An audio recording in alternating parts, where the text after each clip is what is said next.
Hello hello. नमस्कार दोस्तों, आपके अपना यूट्यूब चैनल पर आपका हार्दिक स्वागत है। आज ये हम आधुनिक आवर्त सारणी के जो पूछे हुए क्वेश्चन है 2018 में आरआरबी ग्रुप डी और एएलपी में, जो उनको हम लेके आए हैं।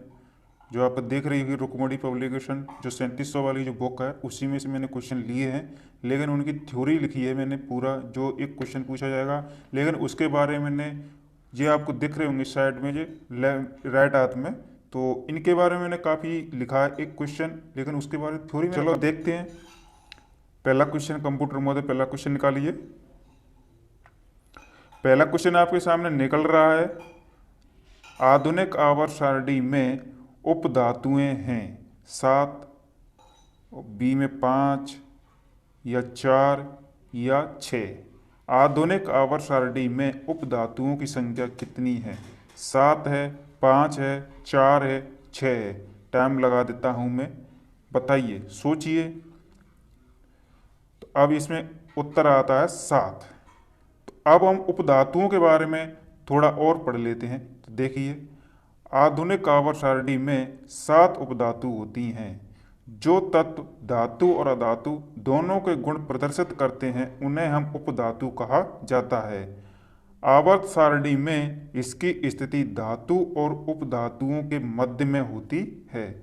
उपधातुओं की संख्या 7 है, जो कि Barron, silicon, germanium, arsenic, antimony और टेलेरियम और पोलेनियम है। अब तक आवर्त सारणी में ज्ञात तत्वों की संख्या 118 है। कंप्यूटर मोड अगला क्वेश्चन। तो अगला क्वेश्चन आपके सामने निकल रहा है,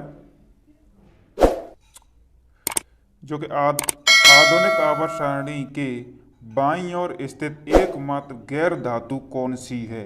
कार्बन है, हीलियम है, नियोन है या हाइड्रोजन है? बताइए। आधुनिक आवर्त सारणी के बाईं ओर स्थित एकमात्र गैर धातु कौन सी है? Carbon, helium, neon, argon, hydrogen? बताइए कौन है? तो ये है आपका उत्तर, हाइड्रोजन। तो अब हाइड्रोजन के बारे में थोड़ा सा और पढ़ लेते हैं हम। आधुनिक आवर्त सारणी के बाईं स्थित एकमात्र गैर धातु है हाइड्रोजन, जो कि क्या है? एक उपधातु, वो अधातु है ये। ठीक है। प्रत्येक आवर्त सारणी के प्रथम सदस्य क्षार धातु और अंतिम सदस्य कोई एक निष्क्रिय गैस होता है। पहले आवर्त का प्रथम सदस्य सिर्फ हाइड्रोजन है। आवर्त सारणी के किसी आवर्त में अगर बाएं से दाएं जाने पर तत्वों का धातुई गुण कम होता है और अधातुई गुणों में वृद्धि होती है, और किसी वर्ग में ऊपर से नीचे जाने पर तत्व के धातुई गुण में वृद्धि होती है। अगर क्वेश्चन उल्टा पूछ लेता है कि बताइए, राइट से लेफ्ट की ओर जाएंगे हम, तो धातुई गुणों में क्या होगी? वृद्धि होगी, लेकिन अधातुई गुणों में क्या होगी? कमी होगी। आवर्त सारणी के किसी आवर्त में बाएं से दाएं जाने पर तत्व की रासायनिक क्रियाशीलता घटती है और बाद में फिर बढ़ती है, और वो बढ़ती है, वो 17वां वर्ग है ना, उसके बाद में बढ़ जाती है। और जो निष्क्रिय गैस है और पहला आवर्त है जो क्षारीय धातु बोलते हैं उन्हें, उनकी जो क्रियाशीलता होती है वो एक समान, दोनों की एक समान होती है। अगला क्वेश्चन, कंप्यूटर मोड अगला क्वेश्चन निकालिए। तो आपके सामने अगला क्वेश्चन निकल रहा है, निम्नलिखित में से किस तत्व का इलेक्ट्रॉनिक विन्यास 283 है? तो सोडियम का है, या एल्यूमिनियम का है, या आर्गन का है, या फिर मैग्नीशियम का है? निम्नलिखित में से किस तत्व का इलेक्ट्रॉनिक विन्यास 283 है? यानी इलेक्ट्रॉन विन्यास कैसे निकालते हैं? इलेक्ट्रॉन विन्यास ऐसे निकालते हैं, पहले ये दे रखा ना आपका 283, तो इनको हम जोड़ लेंगे तो कितने होते हैं? 283 कितने हो गए? 13। तो 13 पे कौन आता है आपका? इलेक्ट्रॉन विन्यास का ये इलेक्ट्रॉन विन्यास दे रखा है, लेकिन हमसे परमाणु संख्या पूछ रहा है, तो परमाणु संख्या 13 पे कौन आता है? एल्यूमिनियम आता है। तो इसका उत्तर क्या जाएगा? एल्यूमिनियम। लेकिन और उसके बारे में पढ़ लेते हैं हम, एल्यूमिनियम के बारे में। एल्यूमिनियम तत्व का इलेक्ट्रॉन विन्यास 283 है।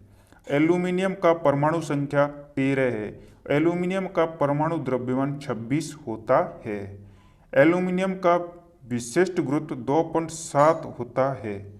सोडियम का इलेक्ट्रॉन विन्यास 281 है, यानी इसका फिर सोडियम का इलेक्ट्रॉन विन्यास तो 281 है, तो इसका परमाणु संख्या कितनी होगी? 11 होगी। क्यों कि 2 8 1 को जोड़ देंगे कितनी होगी? 11 होगी।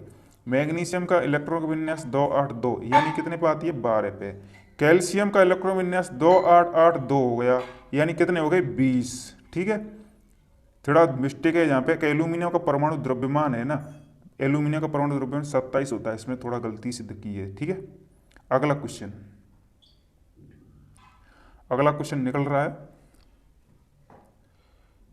आधुनिक आवर्त सारणी के किस वर्ग में पूर्ण आवरण वाले संयोजी इलेक्ट्रॉन और रासायनिक रूप से अक्रिय तत्व होते हैं? 15वें वर्ग में, या फिर 18वें वर्ग में, या फिर 16वें वर्ग में, या फिर 17वें वर्ग में? बताइए।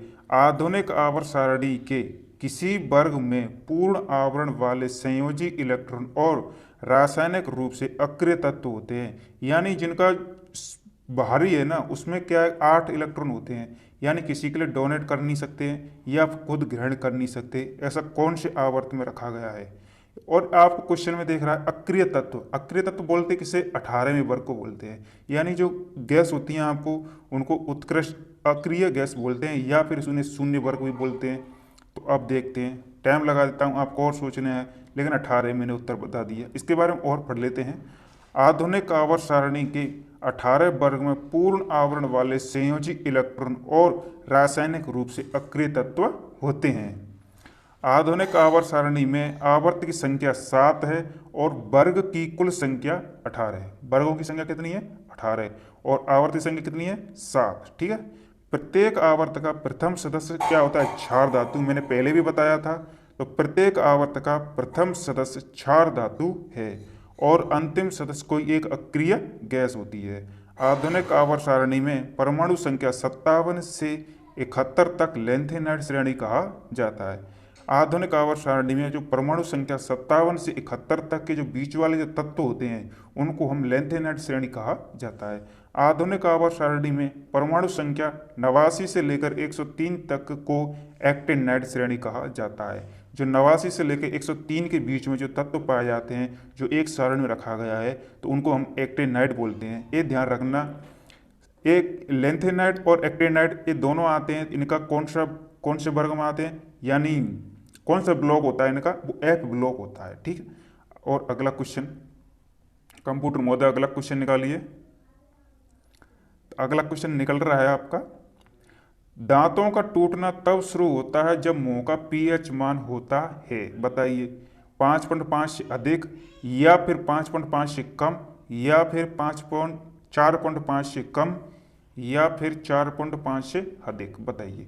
यानी दांतों का टूटना तब शुरू होता है जब मुंह का पीएच मान होता है 5.5। अब टाइम लगा देता हूँ, आप और सोचिए। 2 1 आपका टाइम खत्म हो चुका है। उत्तर बता देता हूँ, उत्तर है इसका बी, 5.5 से कम होता है। अब दांतों के बारे में थोड़ा और पढ़ लेते हैं हम। तो दांतों का टूटना तब शुरू होता है जब मुंह का पीएच मान 5.5 से कम होता है। मुंह का पीएच मान कितना हो जाता है? 5.5 से कम हो जाता है। दांतों का एनिमल कैल्शियम फास्फेट का बना होता है जो शरीर का सबसे कठोर पदार्थ होता है। दांतों का जो एनिमल्स होता है सबसे शरीर का कठोर पदार्थ होता है, उसे किसका बनाया जाता है? तो कैल्शियम फास्फेट का बना होता है। वर्षा के जल का पीएच मान 5.6 से अगर कम होता है तो वह अम्लीय वर्षा कहलाती है। हमारा शरीर 7 से 7.8 पीएच परास के बीच में कार्य करता है, जो कि अब की बार एनटीपीसी में क्वेश्चन पूछा था कि हमारा शरीर किस पीएच मान पर कार्य करता है। सभी को चकमा आ गया और सभी 7.4 उत्तर दे रहे थे, क्योंकि रुधिर का दे रहे थे। लेकिन यहाँ पे ध्यान रखना, हमारा शरीर 7 से लेकर 7.8 पीएच परास के बीच में कार्य करता है। बिल्कुल करेक्ट लिखा हुआ है, मैं एनसीईआरटी की किताब में से लिया हुआ क्वेश्चन है जी। लार का पीएच मान 6.5 होता है। रक्त का पीएच मान 7.4 होता है।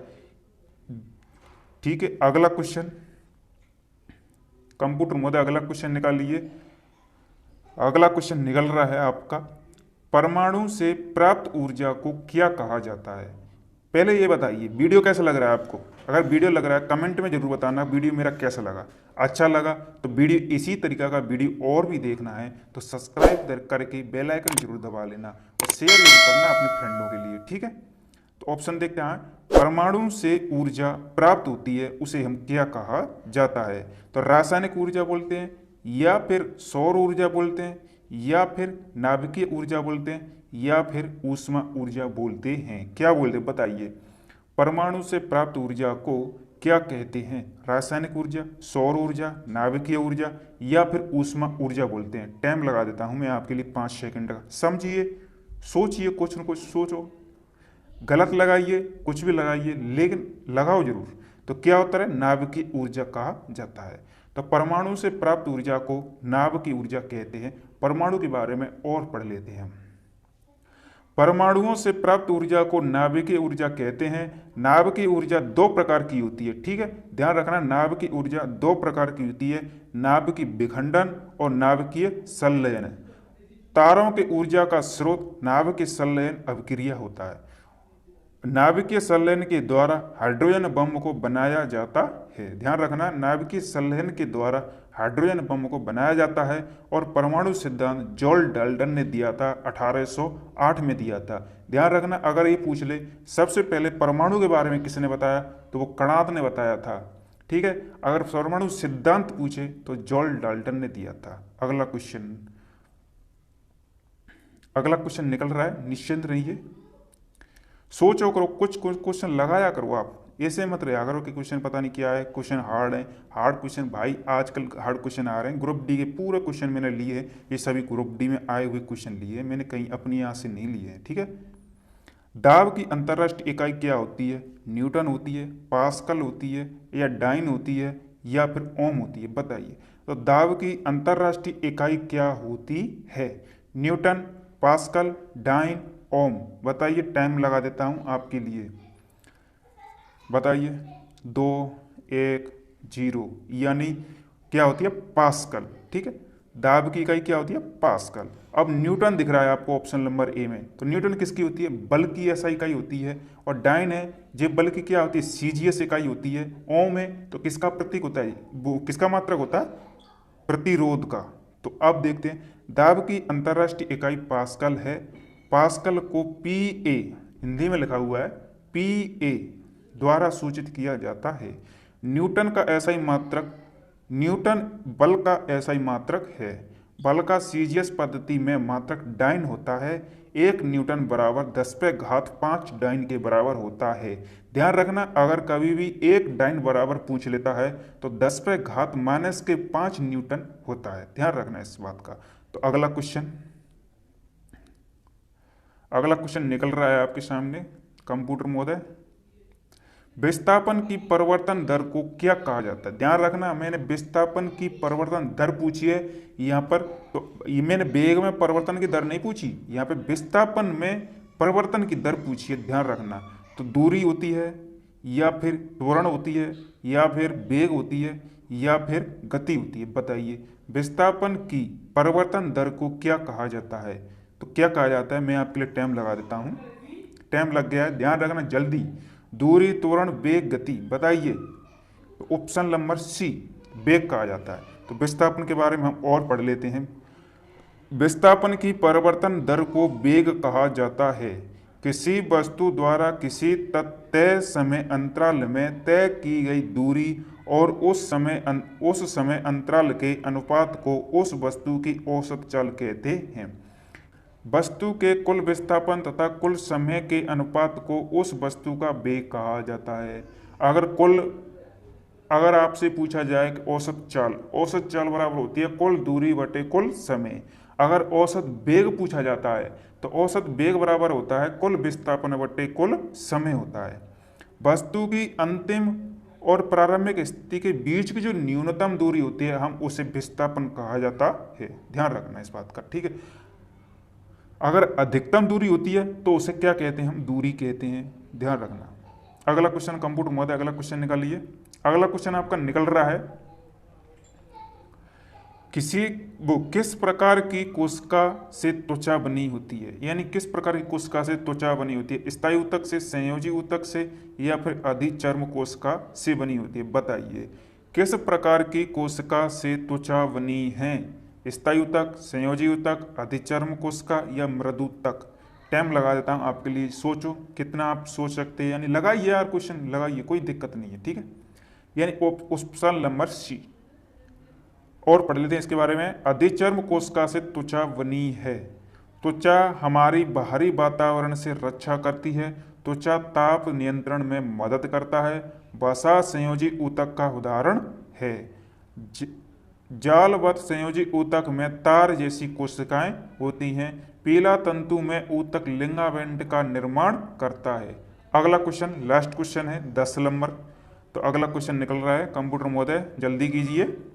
एक तत्व का इलेक्ट्रॉनिक विन्यास 286 है, यह से संबंधित है। अब ये यह से संबंधित है, यानी ऑप्शन पर डिपेंड करेगा क्या पूछना चाहता है।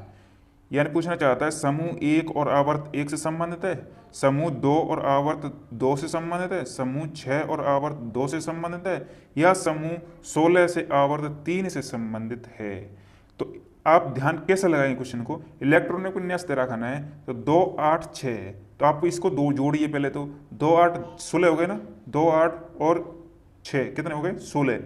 अब ये देखिए 16 किस समूह में बैठा है और किस आवर्त में बैठा है। जब 16 है तो कौन से समूह बैठा है, 16 में समूह में बैठा हुआ है। और आवर्त आप किस संभालोगे, ध्यान रखना आवर्त के यहाँ पे 3 अक्षर दिए हुए हैं, तो 3 अक्षर दिए हुए हैं तो 3 ही क्या होते हैं हमारे आवर्त होते हैं, ध्यान रखना।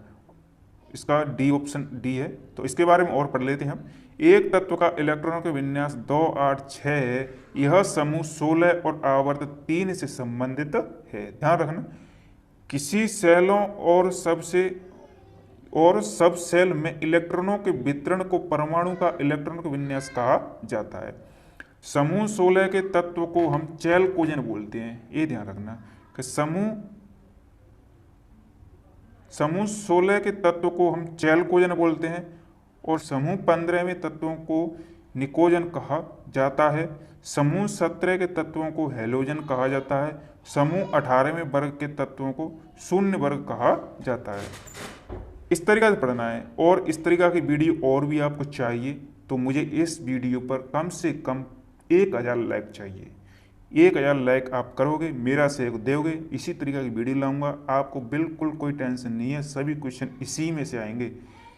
और मैं अपने जो नोट्स बने हुए हैं उनको नोट्सों की वीडियो भी ला रहा हूं, तो आप सब्सक्राइब जरूर कर लेना। सब्सक्राइब करके बेल आइकन जरूर दबा लेना, क्यों बेल आइकन से ये मिलता है क्योंकि मैं जो वीडियो अपलोड करूंगा तो वो आपके पास तुरंत पहुंच जाए। ठीक है, गुड बाय, आज के लिए इतना ही काफ़ी है।